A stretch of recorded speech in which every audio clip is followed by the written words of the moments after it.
ابو الفضل القومانی رحمۃ اللہ تعالی فرماتے ہیں کہ ایک شخص خراسان سے آیا اور اس نے بتایا کہ رسول اللہ صلی اللہ تعالی علیہ وآلہ وسلم میرے خواب میں تشریف لائے اور میں اس وقت مدینہ طیبہ کی مسجد میں تھا۔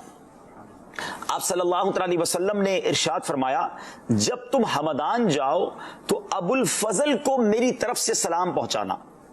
خواب دیکھنے والے کہتے ہیں کہ میں نے عرض کی یا رسول اللہ صلی اللہ تعالی علیہ وآلہ وسلم ابو الفضل پر اتنی کرم نوازی، اتنی بندہ نوازی کیوں؟ نبی پاک اپنا سلام بھجوا رہے ہیں۔ تو ارشاد فرمایا وہ مجھ پر ہر روز 100 مرتبہ یا اس سے زیادہ مرتبہ درود پاک پڑھتا ہے۔ ابو الفضل رحمت اللہ تعالی فرماتے ہیں اس نے مجھ سے وہ درود پوچھا تو میں نے کہا کہ میں ہر روز 100 مرتبہ یہ درود پاک پڑھتا ہوں۔ وہ درود پاک کون سا تھا؟ اللہم صلی علی محمد وعلی آل محمد جزا اللہ محمدا صلی اللہ تعالی علیہ وآلہ وسلم عنا ما هو اہل۔ اس سے ملتے جلتے درود پاک ہمیں ہر جمعرات ہفتہ وار اجتماع میں بھی پڑھائے جاتے ہیں۔ تو بہرحال سیکھنے کو یہ ملا کہ درود پاک سبحان اللہ قرب مصطفیٰ صلی اللہ تعالی علیہ وسلم حاصل کرنے کا ایک بہت بہترین ذریعہ ہے۔